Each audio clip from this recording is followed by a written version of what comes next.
presented by Dano's Seasoning. Yum yum, get you some. What's going on, everybody? Welcome into the Sun Belt Syndicate with you from the first kick to the last pitch, and we've got the full crew together tonight. What's going on, Seth and Marv? What's up, buddy? What's going on, buddy? Got the band back together. Band back together. The band was almost on the field in Washington as the Commanders chucked some Hail Mary heave, and the prayers were answered on that one, right? Man, what a game for both you and I to walk away from the game. Yeah. Marv and I were talking before, and Seth is on that group text as well. It's like the two of us were like, Bears won. Turning this off, walking away. And what about those Commander jerseys, though? Minus the numbers on the helmets. Those things are nasty. I do like those. Hey, Jaden Daniels is nasty. Oh, my gosh. Yeah, he definitely is. What's going on to CJ? Resident James Madison Duke had a good weekend up there as they got back on their winning ways after a few little struggles, a little bumps along the way. It looks like that Sun Belt East is going to open up, though, for just about anybody. I would say Georgia State's pretty much out. App State's really close to being out with one more loss. They're certainly gone. But they've got a chance here, I guess, now, right?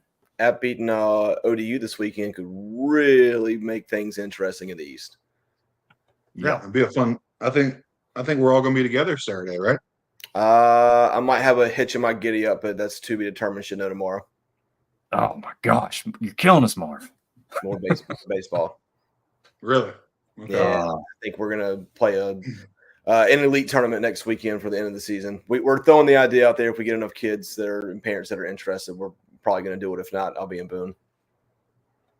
Okay. We can respect that. The kids definitely come first, and Marv's a great example of that. Do they dominate?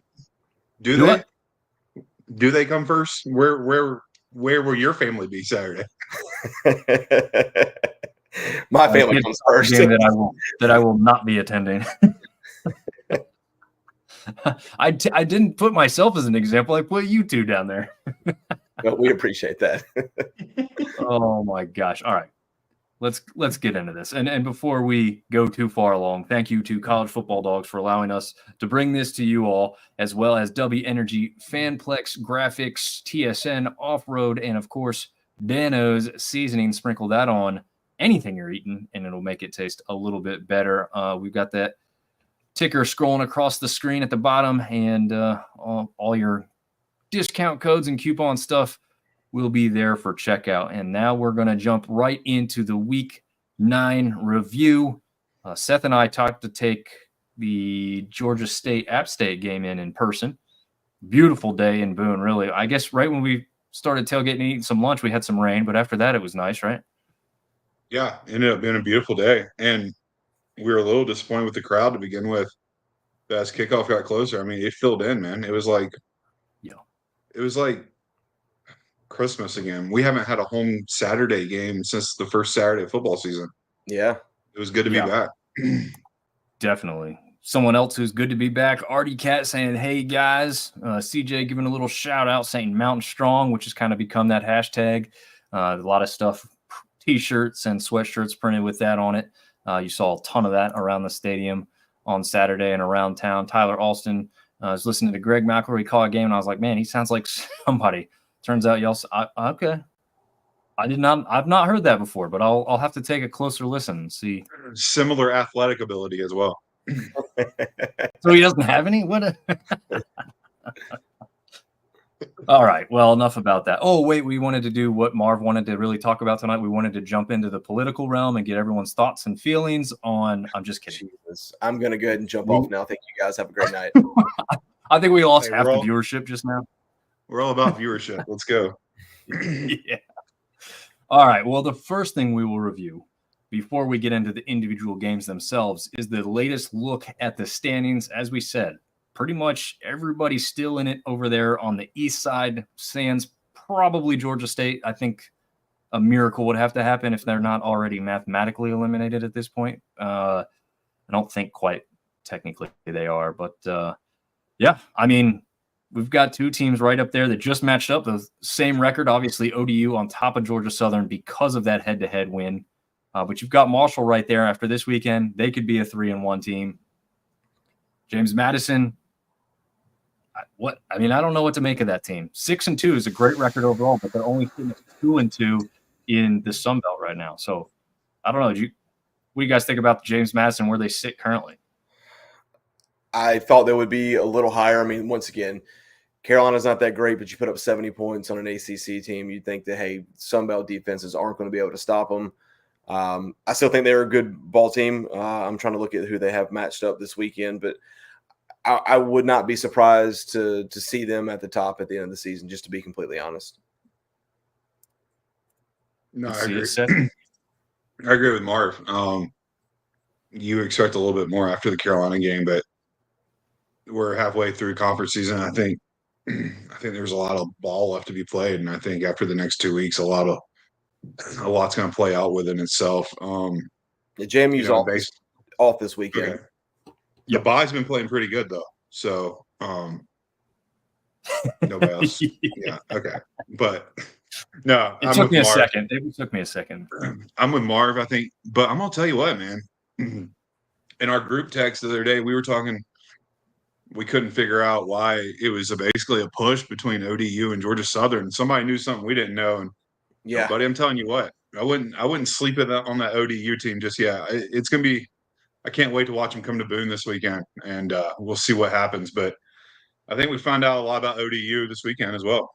Yeah, ODU looks like a complete different team with the new quarterback. You always knew that defense they're going to make you earn it, right? You're not going to score a ton of points on them, but offensively they were really limited to begin the season. But they just look like a different team with that added element of having a running quarterback. They're dangerous right now.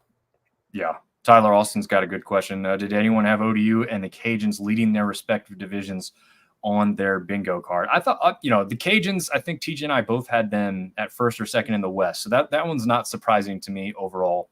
Maybe a little bit surprised they're 6-1, but definitely not ODU. Did not have ODU at the top in the East. Not at all. I'd agree. Not at all. Louisiana, not that big of a shock. I mean, maybe Texas State would have been our other sleeper, but yeah, definitely ODU is the biggest surprise, I think, in my opinion. And like Austin said, they've kind of gotten better throughout the season, like Marv alluded to, too. You make the change at quarterback. That is a very large part of the piece of the puzzle because the defense has been pretty solid throughout most of the season. That really hasn't been a downside to them. So we've talked a lot about the East there. A couple teams that didn't go last week in Coastal Carolina that will go again this week. On the West side, besides the Cajuns, Arkansas State jumps up into second place with their head-to-head victory over South Alabama at this point. I'm sorry. ULM. They haven't played South Alabama. You're right. They're above ULM. And I think if you haven't played, I believe the tiebreaker is your just overall winning percentage, if there's, everything else in the conference being equal. So the Arkansas State Red Wolves jump up to second with that 5-3 overall record right now above South Alabama. But those top four teams, they're pretty even. I mean, we just saw South Alabama destroy ULM. We'll get to that one in just a second. But, four teams in the West with 3 wins in the win column so far. Texas State, still dangerous, just off last week, so they're sitting at 2-1. Very possibly could be a 3-1 team at the end of this week. And then you've got 2 teams that I would say are completely out of it at this point, right? Yeah, I'd agree. Yeah, Southern Miss and Troy, and Georgia State, I think they're pretty much eliminated at this point. And like Seth said, one more loss for, Upper Coastal, or both of them go down this weekend. That's too big of a mountain to climb. Yeah. I think so too. Artie's looking forward to the big game Tuesday for the West Division. And yeah, besides this review of this week, we will include that one because it does happen before our weekly Wednesday show that includes TJ. So we will be talking about that one to wrap this one up. But yeah, this one could pit a lot of teams at 3-1. Be really interesting going into the weekend action, what that West Division looks like. Before we move on here, Tyler, with one more thing. I guess Troy's tanking for free agency or something. We can't do anything right, but get off the bus at this point. But I still say we have to be patient with Coach Parker. 100% agree, and we'll talk about that when we get to that Troy and Arkansas State game here in just a minute. What I've done this week, too, guys, is put up the stuff that we saw for the spread and the over-under point total for these games to see kind of what ended up transpiring. We haven't done that yet, but I find that stuff interesting. Take it down. My wallet got hurt on that one. Take it down. Yeah. I don't think I covered the over on their own, didn't they? Almost. Yeah, almost. There is a team that did that later on, too, by the way. I took Georgia Southern at +2. I thought they were going to win the game outright. And then, ODU comes out and Colton Joseph just goes absolute ape shit. Yeah, totally bonkers on his own. On the ground, too, right? Almost 80 yards, I think, something like that. 70 yards on the ground, 304 through the air, 4 total touchdowns. I mean, they just couldn't stop him. That guy is – you know how they say some quarterbacks are deceptively fast? He's just fast. He's quick. True freshman, right? Yes. Yeah. You know the first thing I think about in today's age when it comes to that kid? Transfer portal. Yep. Somebody's making some money next year. Yeah. Yeah, that's 100%. Very possible. You know what, though?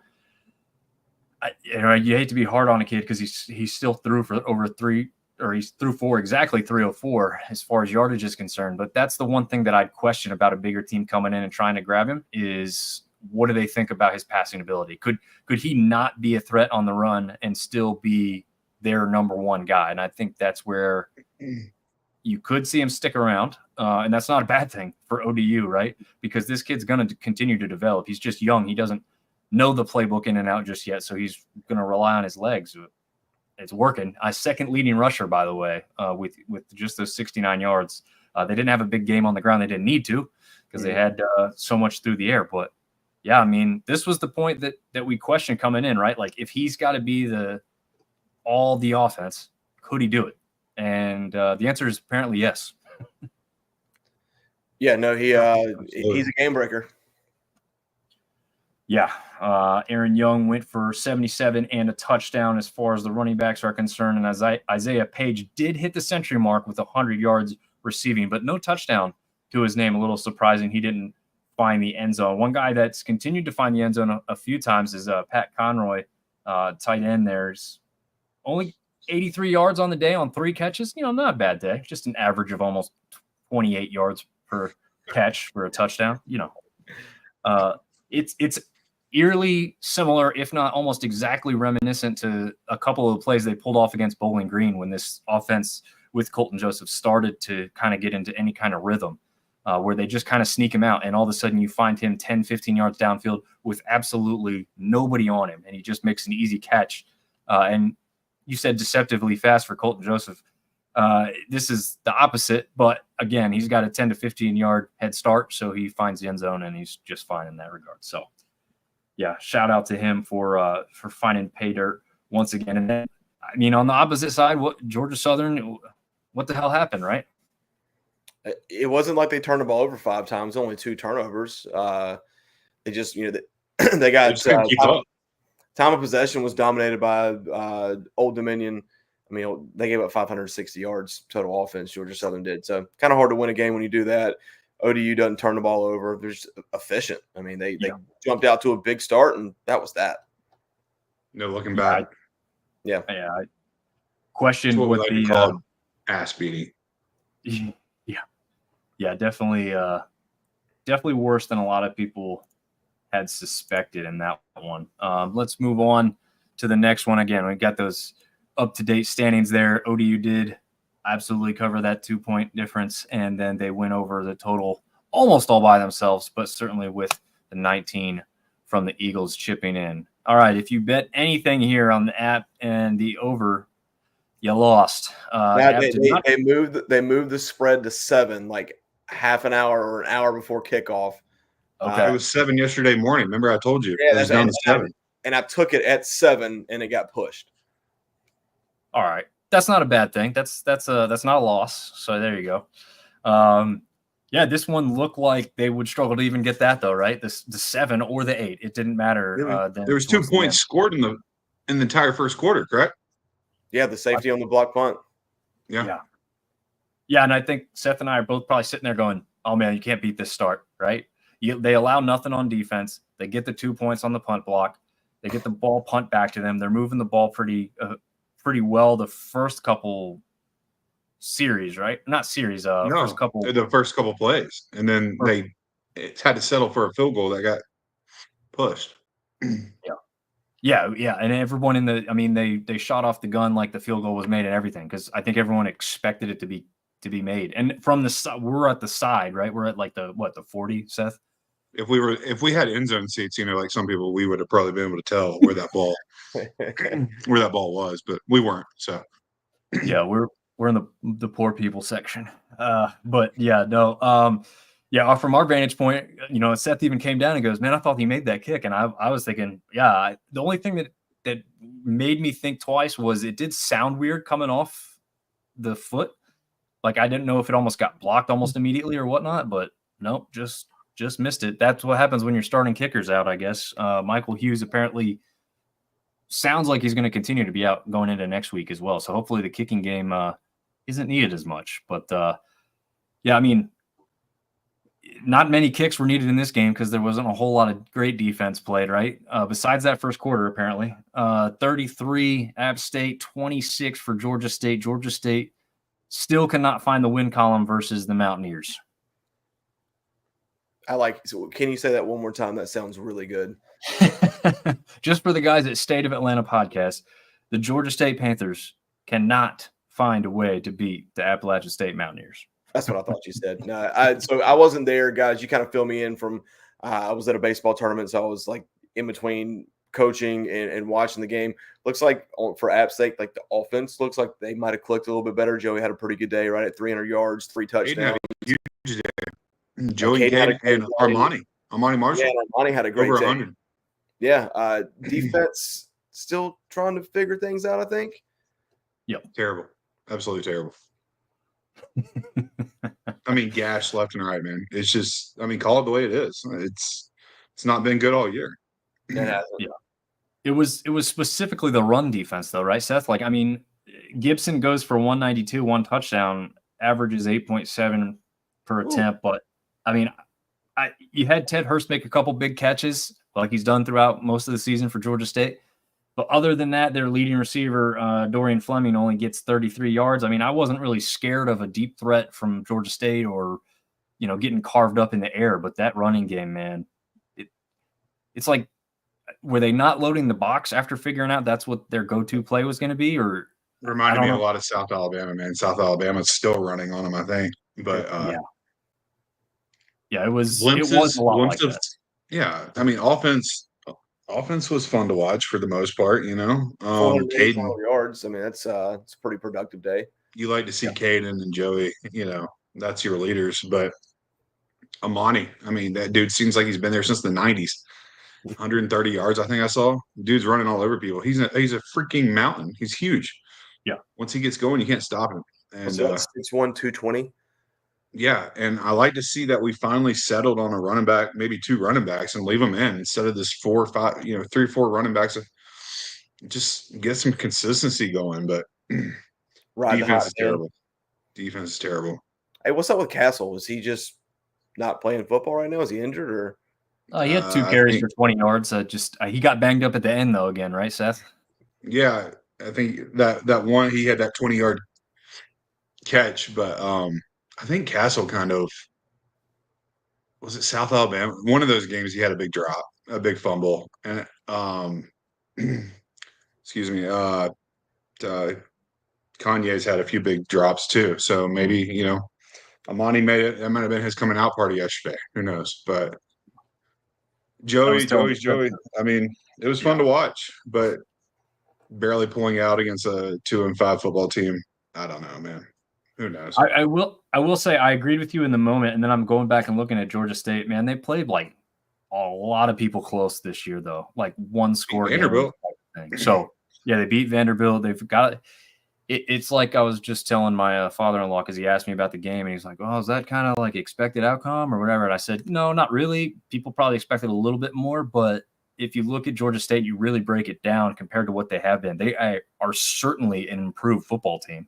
I don't think they're a bad football team at all. I don't think they're as bad as their record shows, to be honest with you. I mean, you would not be able to just go in there. And again, we just talked about Vanderbilt.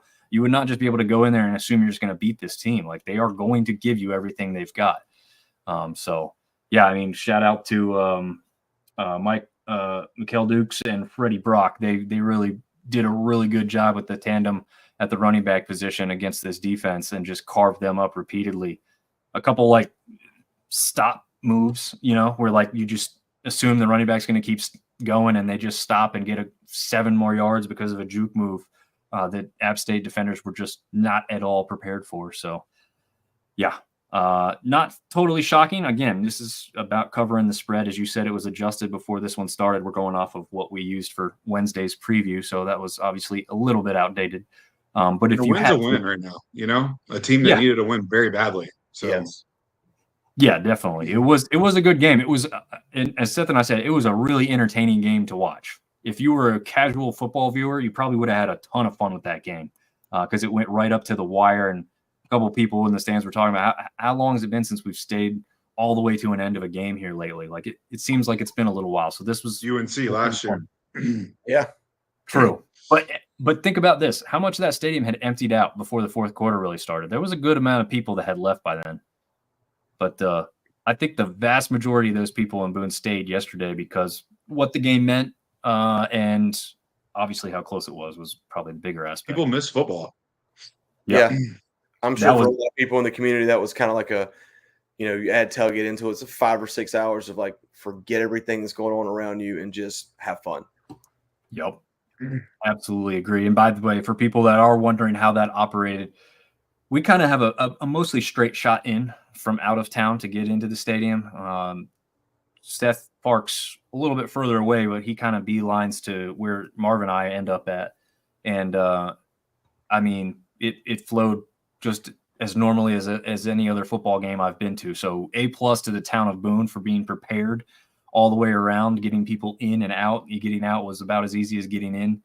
And I know some people bounced out early to go see the concert in the Carolinas down there. Shout out to Luke Combs and everybody else artist-wise who participated in that. And even though they're terrible NFL owners, they are seemingly good people with the Teppers covering all the cost of the event itself so that all the money made profit-wise by the event can be donated, which is apparently over $24 million. Oh, wow. That's awesome. Or $24,000. No, it's got to be $24 million. Yeah, about to say tickets were pretty expensive for that event, if I'm not mistaken. Yeah. We can keep $1 million of that for December 2nd. Moving on to the next game. It might be centered in that, buddy. Yeah. Yeah. We'll see. The coach who has already been fired, Will Hall down there at Southern Miss, was replaced. I did ask TJ before this game started. I said, all right, they got a new coach, maybe a new little offensive philosophy. Any chance that the Golden Eagles come in here and cover that 24.5 point spread? And he said no. Hey, it worked for East Carolina. Yeah, that's true. Yeah, so this one, and honestly, if you watch this game, I don't know if you guys got to catch much of this one. Closer than the scoreboard indicates, I think, personally. They had a couple things called back. I think there was a return punt and a long pass play. I can't remember exactly the specifics. 2 huge plays that went for touchdowns called back against Southern Miss. And obviously, I'm not saying like you take those away because there was a penalty and that was the reason they were called back. But, as far as being dangerous here, this was a game that was probably putting a scare into some of the people there at the stadium up there in Harrisonburg, Virginia. But yeah, I mean, didn't cover the point spread. JMU did not cover the 24.5 points. What are you guys' thoughts on this one? I mean, just looking at, I didn't get to watch any of the game, but it was a 1-possession game with 5 minutes left in the third quarter. Would have thought that JMU would have blown them out of the water, like you said, kind of the like, hey, we got a new coach, like, hey, let's be fired up and try something different. I don't think Southern Miss has the talent. Yeah, and when we talk about talent, you think JMU has more talent considering the fact that they lost a bunch, but 24.5, that's a big spread to cover. Yes, it is. But in 54.5 total points, you would have thought that would have been okay as well because we've seen JMU score a lot and give up a lot at times. But hey, JMU did exactly what I think everyone thought they were going to do: win the game, 6-2, move on. And for Southern Miss, let the search continue. I agree with you, but who was it JMU had on TV the other night that they just put their foot down their throat and didn't let up? Who was that? It was a Thursday night game? A couple weeks ago? Coastal. Yeah. Yep. So, I mean, like when you're in the middle of a conference race, I feel like you expect the win, and then you also expect, you expect to cover that spread. If you're just, I mean, if we're thinking about JMU, when you think about JMU in your head, you're like top of the conference, winning every game by 20, 30. You know what I'm saying? Like you expect a little bit more of a dominance out of a team that I mean, I think we're all fooled a little bit by the UNC score is what we base JMU off of a little bit. So it's not, I don't know if it's a fair shot or not, but yeah, I mean, good for Southern Miss hanging in there a little bit. Yeah, no, they were definitely dangerous. The thing that they don't have is a quarterback, right? I mean, they just don't have a guy who can take over a game like Colton Joseph for ODU. They don't have that guy on their bench right now, and if they do, they haven't played him yet, and that could be a big time difference. Was Wiles the starter at Southern Miss? He was last year. Was he the starter last year? I'm gonna have to get somebody else to verify that because I'm not sure. I think he was. I think he took significant snaps there last year. Yeah, I definitely think he played a good amount, but I don't know if he was the starter. He might have been. Gosh, that's a good question. And I wish I would have. Just curious. You're leaving one to go be a backup somewhere else. I mean, I guess he could be the next guy in Boone next year, right? Because he's still got another year eligibility, correct? I think so, but the other thing is they brought in Rodemaker before Wiles even left, I believe. So I think he saw that as his ticket out, right? Like they're going to give that to this guy. Like there was probably some of this involved with bringing Tate in, and probably why he ended up leaving. But Tate's not even the guy anymore. It looks like Ethan Crawford's going to be the full-time guy. Kind of the same thing with what Colton Joseph looked like coming in. But definitely not as dangerous throwing the ball yet. He's definitely more of a run first type of quarterback. Didn't have a lot of rushing. I mean, he had 19 carries for just 10 yards. So credit to that JMU defense for keeping him in check and forcing him to throw. Unfortunately for him, he threw only 1 interception and 0 touchdowns on the day. So again, it's why you're seeing some of that 15-point total. 3 of those which were field goals, right? So like a kicker was a large part of their offense besides the 1 touchdown that I think they ended up going for 2 at that point. Yeah, they did.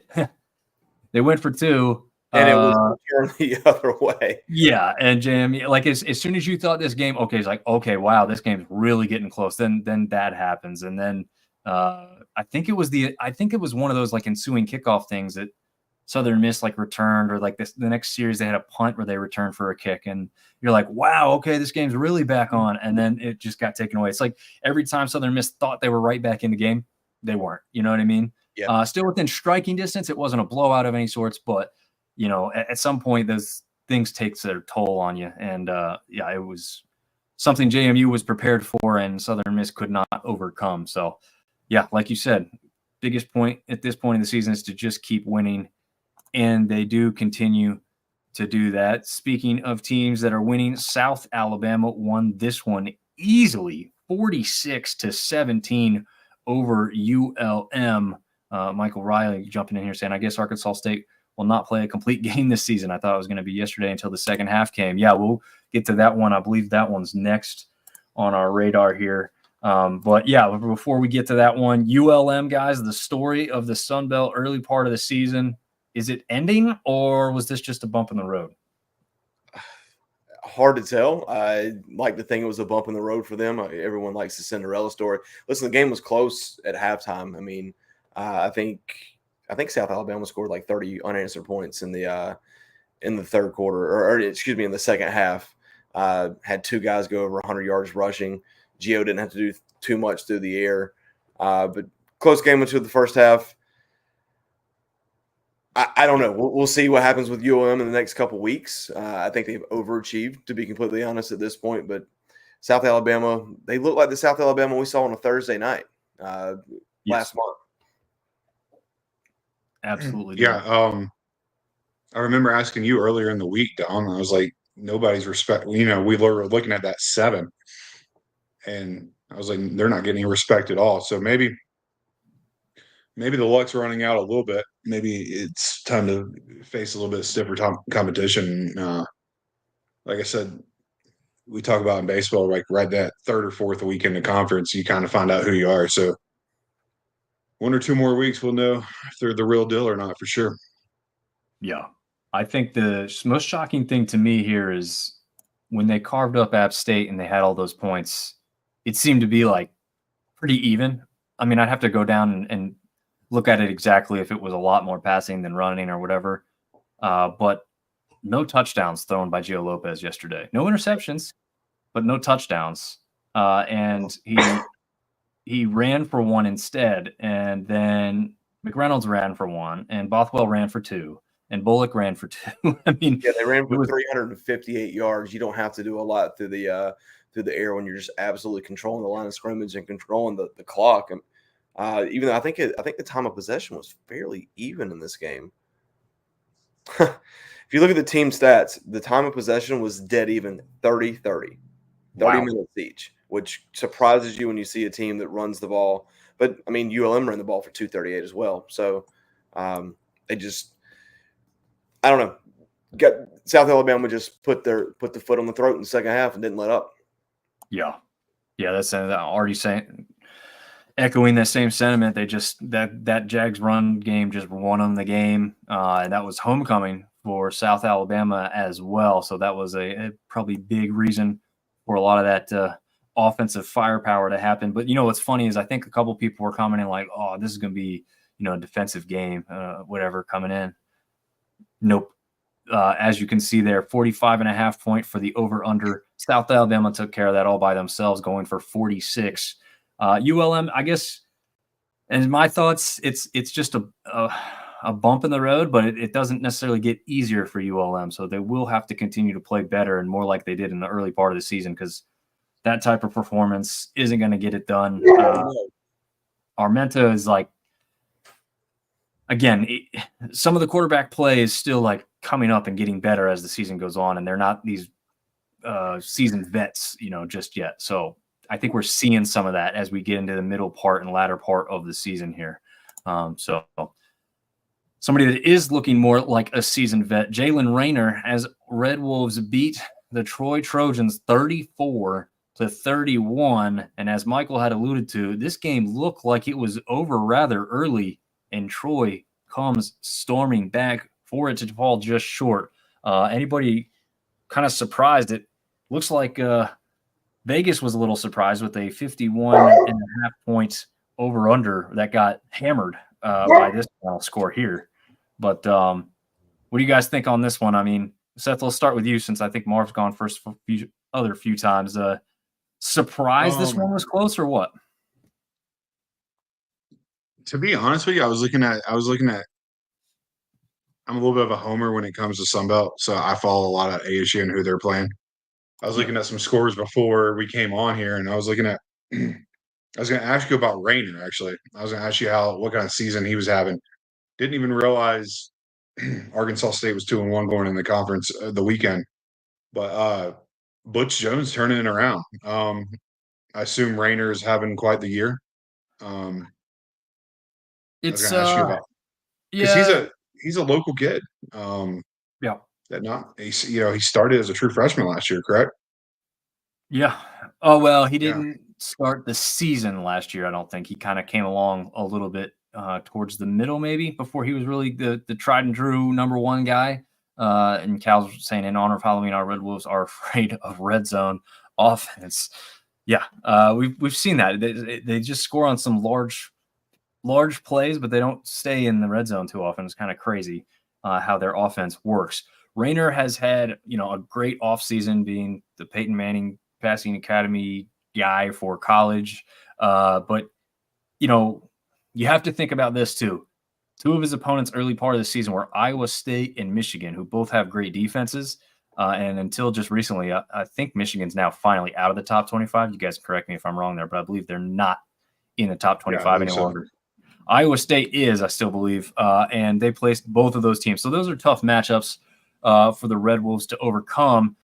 But he wasn't blowing other people away either, so it was kind of strange to see the off-season accolades not kind of roll into the season with him. But this is his first game where he really kind of goes off, but it's still in a weird way, right? Like, he didn't throw for any touchdowns, but he did throw for 349 yards, got the ball to his favorite target, Corey Rucker, who went for 193 yards, no touchdowns as well. So, once they got near the end zone, they started giving off the ball to Wallace to get in there. But, visually appealing wise, his game looks okay. It's just the defense has to round into form to stop some of these other teams. And they did not do a great job of that because it looks like they just kind of took their foot off the gas and let Troy get back in this one. Marv, I don't know if you got to see any of this one or just look at it enough. No, I just looked at it enough. I mean, and I don't know what was said. I apologize how to get the dog out of here. But, it looked at halftime, it looked like they were going to run away with it. And the fact that they had to come back and basically, last-minute touchdown to win the game. The guy pictured here, Ross, had a heck of a day for Troy. But they gave up 3 unanswered touchdowns back-to-back in the third quarter in a game that you thought was just over. And to throw for 300-plus yards and no touchdowns is a little odd. But you kind of like you said, they played 2 really good teams early in the season. You take those 2 losses away, they're 5-1, right? I think they're a pretty good football team. I think they're kind of like we've been alluding to. You'll really find out who they are over the next couple of weeks. But I would have liked to see them kept the pressure on and not have Troy come back and not have to win at home. I think they were home, right? Yep. Yeah. The home teams on this are always on the right side. Yeah, and have to score a touchdown with 33 seconds left in a game that you were up by 17 points at halftime. Yeah, that's my question for the Red Wolves, I guess. It's not a specific player that I'm really questioning, maybe a little bit of the defensive aspect, but why do you have such a hard time closing out close games, right? Like the first game of the year, Central Arkansas, an FCS opponent at your home stadium. And, I mean, again, there's a question on whether you should have even won that game in the first place. Yeah. But then you do the same thing here in this game. It's a tough opponent, right? But at the same time, you're looking at a team that was 1-6 and 0-3 in the conference coming in, and you struggled to put them away after, like you said, this game should have been over at the half. So I don't know. Again, that 5-3 overall mark, 3-1 in the conference, it looks just fine. When you don't look deeper than that, great. Arkansas State's sitting about right where they thought they'd be, I'd say, coming into the season. So I don't know. Let's see what Michael has to say here. Defense plays good some series when offense plays bad, then offense plays good and the defense plays bad. We can't figure out how to get it all to come together. Yeah, I mean, that seems to be the best description I've seen so far. Like you're just taking turns at being good and you can't do it all at once. It looks like maybe the closest they got to that was that first half, right? I mean, that was fine. Seemed like, they allowed Troy to score a big old field goal. That was it. Troy had 3 points at the half, and they end up with 31 at the end of the game. So, again, but, in a good thing for Troy fans, like we saw Tyler say, like, this is holding well for the future. We knew Troy was going to struggle this season. We didn't know it was going to be quite this bad. Nobody wanted it to be quite this bad. But I do think you have to have some patience as this coaching staff and these players continue to get better along the way. It may not be quite the results you want to see yet, but I don't think there's any doubt that this Troy team's gotten better without their starting quarterback again. They had Caldwell go over this whole game for this one. Throws 2 touchdowns, unfortunately 3 interceptions. So, yeah. Hey, Dom, I'm a little late to the party here, but how bad did Troy lose in the portal last year? How much?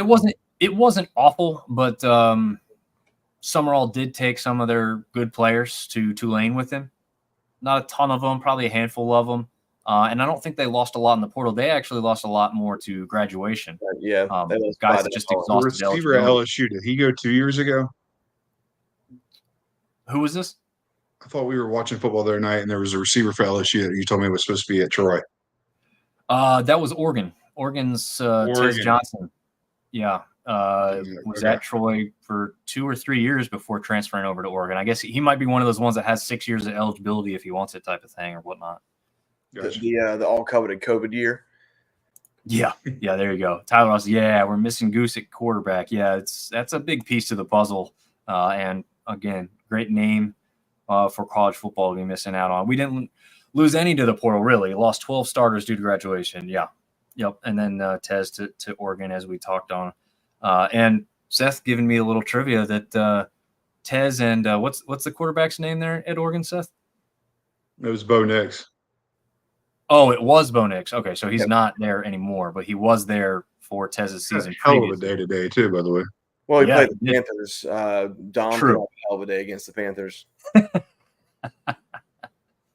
Yeah. You're not going to get much credit for beating those guys. But yeah, Tez Johnson, apparently Bo Nix are kind of considered brothers through. They are brothers, legitimate brothers.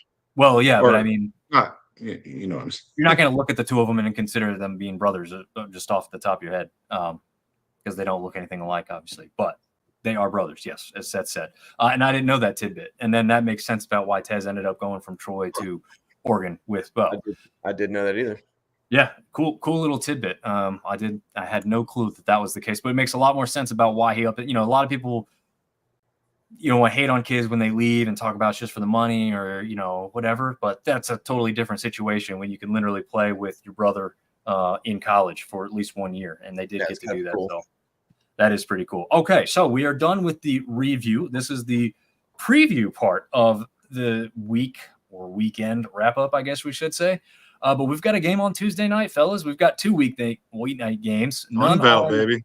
Yeah. None on Halloween. So go have fun with those kids trick-or-treating.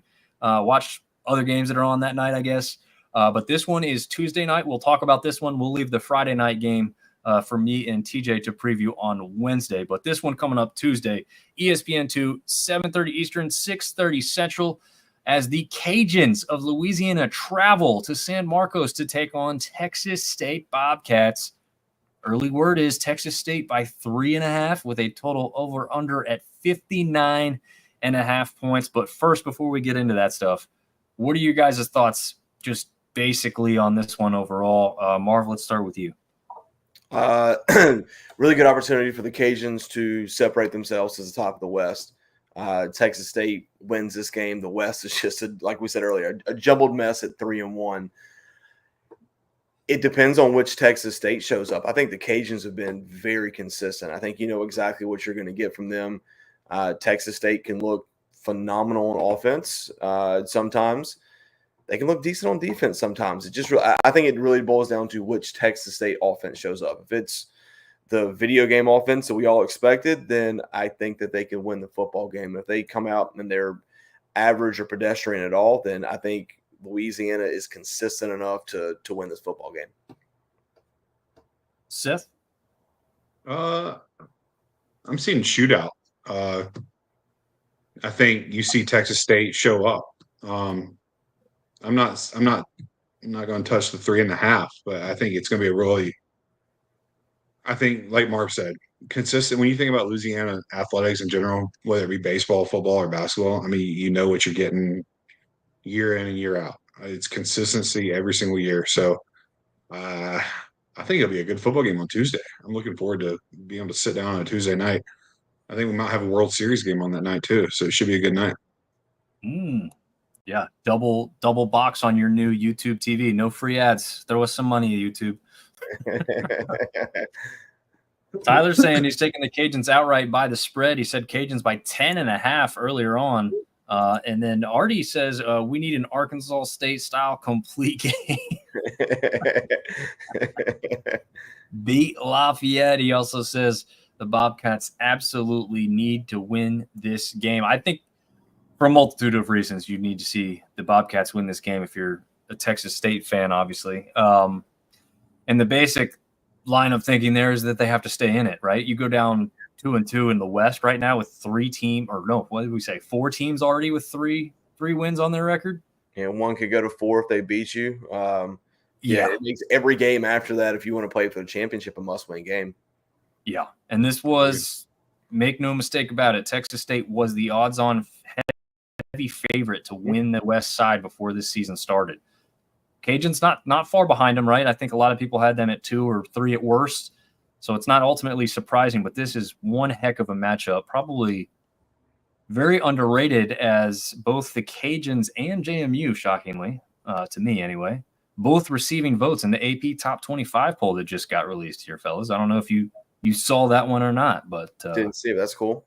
I think Louisiana was 28th or something. Yeah, I think Louisiana would have come in at 28th if you tally them up that way. JMU would have been a little bit further down, probably past 30 or so, but I don't know if they watched much of that JMU game if they wanted to put them in there. But again, early season respect. The fact that 2 Sunbelt teams are even listed in there is good at this point of the season, and absolutely deservedly so for the Cajuns. We saw what happened to a highly thought of Navy team against Notre Dame earlier this weekend. So there's no reason that the Cajuns couldn't be up in there until proven otherwise. But they've also got a P4 win over their or on their record, I guess, at this point, with that win over Wake Forest. To note, their only loss is to Tulane, whose only 2 losses are to 2 ranked teams. So, yeah, the Cajuns may be the best team in the Sun Belt. A lot of people already think they are, right? Especially Louisiana fans, or as Artie would say, Lafayette fans. Safe to assume Artie's going to be at the game on Tuesday. I would hope so. Wearing the Syndicate shirt and proudly repping. Yeah, shameless plug. Absolutely. I wore my I didn't wear my Syndicate stuff to the game this week. I wore my Broseph shirt. I wanted to show that thing off. Highly we can talk about it later. Questionable.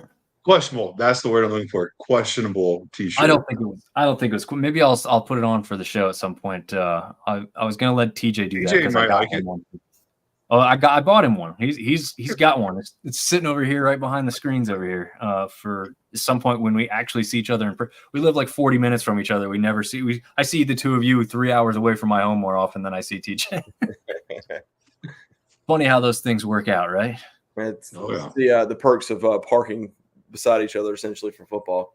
That's true. Yeah, and Seth, and full credit to Seth for making the long walk over from where he parks to meet up with us. So, yeah, it's a good time. Hopefully, again, it looks like I think the weather for the most part of the Sun Belt slate is going to be nice for this weekend. So that'll be nice. So this one on Tuesday night should be nice down there in Texas. And yeah, I mean, if Seth is correct and we're going to see a shootout, that 59.5 point spread may not be the bad bet, because if you're seeing a shootout, I don't know if you want to favor either team by 3.5. Might be one of those whoever gets the ball last kind of thing. It could be. And honestly, for all of us watching on Sunbelt as Sunbelt fans, we want to see a nice weeknight game for the first time, right? Like, we haven't had one yet. I think Seth was telling me yesterday. Yeah, Seth was saying, oh, we had that one between Texas State and who did they play? And I was like, that was Arizona State. That was a great game, but that wasn't a Sunbelt game. Well, it was a one-sided Sunbelt game. But as far as Sunbelt versus Sunbelt weekday games, we haven't had a good one yet, I feel like. So hopefully these guys can bring us something here on Tuesday night on ESPN2. And then, again, we'll talk about all the other matchups heading into the weekend on Wednesday night when TJ jumps on with us. But, man, it feels like we're getting further into the season and these episodes are getting shorter because less games. Less games, yeah, it's weird. Hey, quick question. If you guys think if Louisiana shows out on national TV and wins the game, they get ranked next week? Obviously, there's some things that got to happen above them, but prime time, only college game on TV. I think sometimes a Tuesday night game does you no favors, because by the time the polls come out on Sunday, recency bias kicks in over the weekend. But your thoughts? I think so. They only got 3 spots to jump, right? Yeah. True. Dominant performance for sure. Yeah, that's what I was going to say. If they come out here and win this game by 2 touchdowns or more, then I'm thinking you've got to have a real shot at getting in there. And if they don't get put in after a performance like that, then people aren't respecting Texas State at all, which I think is also a mistake. If you've got Arizona State ranked up in there or almost ranked up in there, and you saw how close Texas State played them, again, you're only looking at the win-loss thing later on. You're not paying attention to how close the games actually are. Again, we talked about it in this episode alone. Georgia State beat Vanderbilt. Okay. Vanderbilt then went on to beat Alabama and play a really highly thought of Texas team down to the wire this weekend as well. So Georgia State can beat anybody. Louisiana can beat anybody and has beat anybody except for Tulane on their schedule, which Tulane is a really damn good football team. So that was a heck of a football game too. Yeah. And one that like key turnovers, they could have won that football game. Yes, no doubt about it. So I'm with you, Seth. And Marv both. Like, I think they should be ranked as long as they perform to what they should be. Now, Artie's probably throwing stuff at his screen right now. He's like, "Shut up! We're winning the game." Hey, Artie's been down on the dumps on the Bobcats since like week 3. Yeah. Well, but if they win this one now, I bet you his thoughts change a little bit because this is not a game you're going to win easily. I mean, that would be a massive win for Texas State. Speaking of Artie, and I know we don't get off topic on here, but switching over to baseball just for a second, we got some App State got some big news this past week. We Southern Miss finally coming to Boone for the first time ever. It's going to be some exciting weekend. Yeah, it'd be awesome. 3 games here on the baseball. Yeah. Did you also see the video Southern Miss released for their baseball schedule? No. I think I sent it to you guys, didn't I? If you did, I didn't look at it. Oh, some friends you guys are. But anyway, no, but it's phenomenal. If you haven't seen it, I highly suggest it. You can go find it on probably any of their socials, but specifically X or Twitter is where it really got a ton of attention. It's extremely well done. The guy who did it, or one of the guys who worked on it for Southern Miss, I also follow him, and he released it without all the extra sound effects. So it's just like the basics of what they recorded without the music behind it and everything. Oh, it's kind of cool to see that aspect of it too from the video thing. But probably, again, we've talked about it on the baseball show. We'll talk about it again this year on the baseball show. The fact that this conference cares so much about baseball, probably more than basketball. But those things, those aspects, like I haven't seen any other power programs or power schools or big universities come out with anything I thought was anywhere close to that or better. And it may be just because just Southern Miss released theirs first. I don't know. But that goes to show you part of why people think the way they do about Sunbelt baseball. So it could have been like, hey, football's not doing so well. Show them the baseball. Show them the baseball.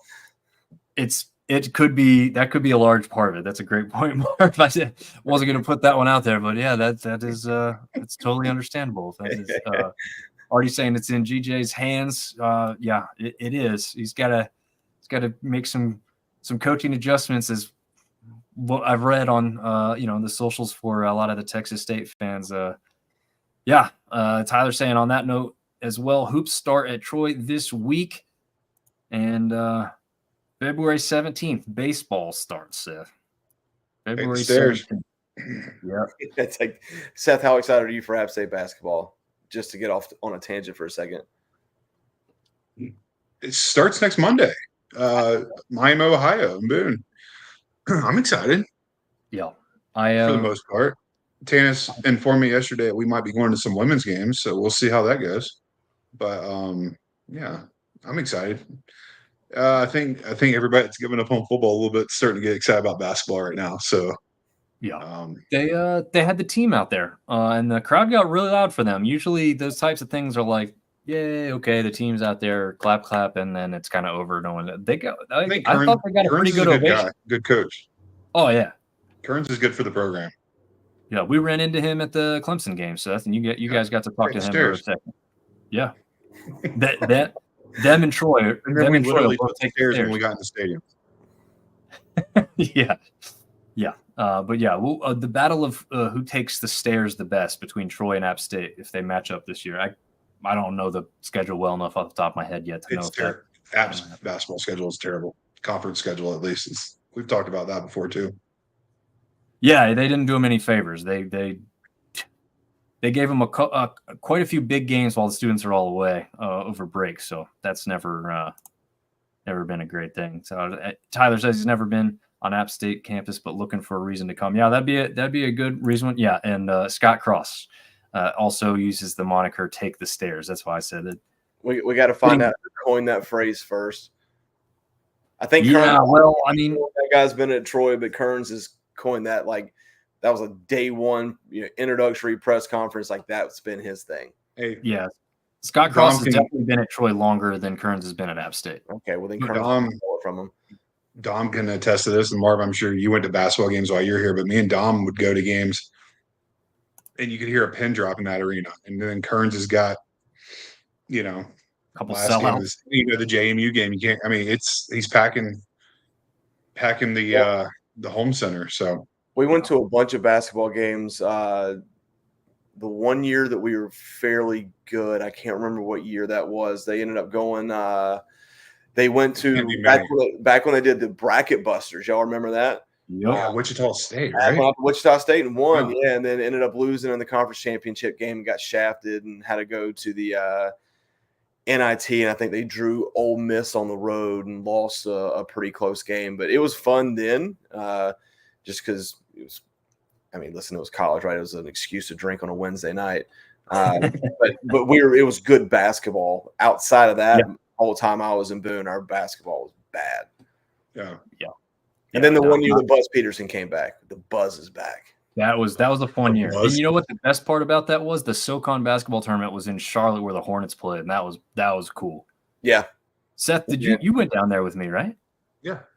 Yeah, we put about 6 people in a Toyota Celica from Boone to Charlotte. That was a good terrible idea. Terrible idea. Buzz left to go to UNCW, and our old friend Charlie Cobb decided he wanted to absolutely destroy the basketball program and hired Jason Capel. Are you sure Fancher wasn't somewhere in between there? Fancher was before Buzz, I believe. Fancher was the coach when they had that year you were talking about, Marv. That was still Fancher. Fancher should have never been fired. We moved on from him. He didn't leave. We moved on from him, which was he should have never been fired. And then who's the assistant coach that everybody wanted to give a chance? And he coaches at LSU now. Matt McCann. Matt left way before that, didn't he? No, he was still there. Was he there with Fancher? Okay. He left when Fancher left because he thought he was going to get the job, and they gave it to Buzz, and he said, "See y'all later." And then he went to Murray State and did really well with them, and now he's making all the money down at LSU. Yep. He won't be there much longer. He struggled for 2 years. That's why I love to hear that Georgia State has never beat us, because it's just like, still got you, Cobb. Yeah. Apparently he was on the sidelines there for that one too. But Neil was at the game in Boone, said a good ovation for basketball. Kearns, good defensive coach. And he's also making mention of the old Bobby Cremins days. Yeah. Because, yes, the great Bobby Cremins did coach at App State in the varsity gym days where wrestling calls home now. Maybe Jason Gable, what a hire. What a hire. 4 of the worst years ever. Yeah. Artie says it's been a long time for Texas State as well. A long time. But I believe their last Sun Belt basketball championship came back in 2016, I think. So it hasn't been crazy long for basketball for the Bobcats, but since Jeff Foster days, okay. I thought I just reviewed the last time that they won was 2016, but maybe I'm wrong by that. How about this? Let's just put Tom on the spot right now. Who wins the Sun Belt basketball this year? Arkansas State. That was zero hesitation in your voice when you said that. No, I hey, for anybody who wants some basketball previews, we've got a whole magazine covering all Division I teams for ECB, everything college basketball. You can find it by searching that on Google. I've put the links and stuff before. Maybe I'll throw it on there tonight. But I mean, I spent a lot of time researching it. They end up going on a run. I think they win 10 of their last 12 games or something to end last season. Put App out of the conference tournament last year. Put App out of the conference tournament. Didn't they get a 4-star recruit or something? The highest recruit they've ever had next year? It might have been. They made some noise. I saw where they got a big-time recruit going. They also kept almost all their starters and added one of, if not the best player on Louisiana's roster, transferred to them. So hey, there's your question right now. How do you put anybody above them right now? You look at App and JMU. Could they return to form? Well, JMU lost the whole coaching staff and quite a few of their players. App State lost a ton of players. So there's too many question marks with the good teams from last year. Now the one question mark I do have is Scott Cross down in Troy, because he kept the majority of his team together has strung 3 straight seasons together of 20-win teams. 20-win teams. So, I mean, could he come out of seemingly nowhere? And then you've got to throw in Southern Miss. I think they're a big-time sleeper because they had 2 big injuries before the season ever started last year. They've got those guys coming back with a roster. They had a guy that transferred out to Arkansas last year, seemingly didn't get to play as much as he thought or something. He's transferring back in. So he's, the roster's kind of coming back to what it used to be when they won the regular season conference championship. So not too long ago when that happened. So, yeah, there's a lot of moving parts, and the parity in football is one thing. The parity in basketball is probably a whole different thing. I just don't know how you keep up with it. Already saying that's from their old Southland Conference days. Made tournament and Foster played in NBA for Indiana. Okay. Oh, so you're talking about when they made the NCAA tournament, not when they won a conference championship. Gotcha. Well, they would have. Oh no, because they won a conference championship, they should have got the auto bid. That might have been a regular season conference championship, so they might not have won the tournament. Maybe that's what it is. Maybe that's what I'm remembering. But 2 top high school recruits in school history and a couple transfers from Louisiana and a local from Ole Miss. Yeah, that's, again, the reason that Arkansas State is on the top of everyone's list for Sunbelt basketball is kind of no surprise there. But, yeah, I am trying to get with our guy who's going to hopefully be hosting the basketball show with me. And at some point this week, we hope to release that. So look for that to kind of separate it out. If we can't get him to jump on, maybe we'll get somebody else that's done some basketball coverage to help us out to get us started. But hopefully that one works out and we get to bring that one to you. But guys, any last minute thoughts here before we wrap this one up? Man, ready for Tuesday night. Like I said, for the West, that's a really big game, and for the Homer side of things, see if App State can string together 2 wins and make the East a little bit more interesting. Yeah, ready for some more football this weekend. Bring it all on. Yeah, bring it on. The battle of 2 quarterbacks from California over here on the East Coast with App and ODU going at it. So should be interesting. Lots of fun stuff to come up. Enjoy your Halloween week. Again, we'll come to you a second time before that holiday actually happens. But yeah, this was fun, guys. And Neil wants to know if can App get off the deck. We'll see if they got to beat ODU for me and probably these 2 guys to think that they've got any real shot to stay alive. I mean, if they lose that one, I feel like you're back in the basement. Yeah, it's over. Yeah. So, yeah, it's going to come down to that game Saturday and see if they can kind of put themselves back in a – crazy enough, 3 conference losses and probably back in a race with 1 more win. So, we'll see if it can happen. But otherwise, we will see everybody again on Wednesday night. Thanks for joining us. See y'all.